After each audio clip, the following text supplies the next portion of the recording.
The Hawks took on Geelong on the Easter Monday clash at the MCG. Hawks ended up winning by 12 points, but all that everyone can talk about is you can also see Lochie O'Brien flop here. I couldn't find any information if he was actually fined or anything, but according to the AFL website, he wasn't.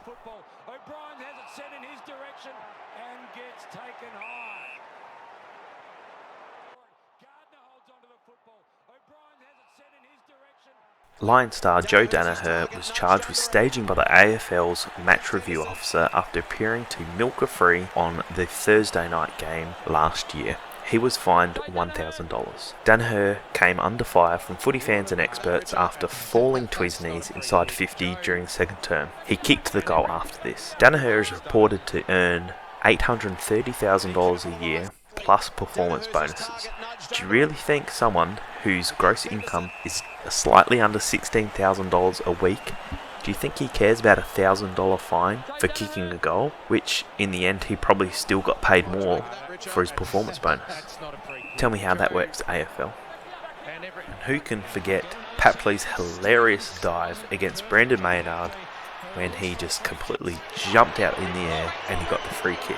Papley ended up getting fined $500 for this, which still isn't enough, and it is probably one of the funniest things I've seen for a very long time. Finally, let's have a listen to the SEN Breakfast Show, where young Western Bulldogs Cody Weightman is talking about the difference between drawing a free and ducking for a free. Have a listen and let me know what you think of this. I believe there is a difference, but I still think the AFL have to crack down on players leading with their head and causing the high contact, which draws the free. People want to talk about for you is the free kick situation, and they claim that you try and win free kicks. What's your response to that? Yeah, certainly that's been a factor in my opening, probably the last 12 months. And to be honest, it doesn't faze me at all. That's something that Lisa at the club, she's sort of come and talked to me about, and she's our psychologist, and I didn't actually have any problems with it, but it was good just to hear her opinions on it. And I think that the way society is, if you're going well, they're going to try and nitpick and try and pull you down, because at the end of the day, if I'm performing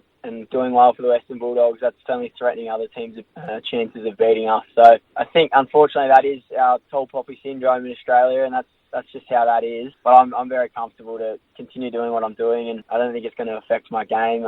I think I do have an ability to draw free kicks, and I think that's a skill set rather than a flop or whatever you call that. There's skills that you can do, whether Bontempelli's elite at it, whether it's taking the ball when you're about to get tackled, or ball control so you don't actually have possession, and test out the defender if they're going to grab it or not. So there is a skill to it, and people won't see that, but I think there's a deeper understanding that goes into it, and I know a lot of support out there for me as well, which is super amazing. I'm very grateful for everyone that does see the work that we put in and see us in the shining light rather than the dim light. A bit abusive towards him. I mean, it is, as he said, there's ducking and then there's the ability to draw a free kick. Yep. Do you draw a distinction between the two? Yep, I can. Yeah, I can. And that's part of, I think a lot of players that play that position, they see it as part of their skill set. Yeah. Bucks right. coaching Gilmore Collingwood. You spoke about? Yeah, Ginnivan, he said the same. Bucks talking about Ginnivan. He said, I encourage that. I think it's great play if he can draw a free kick.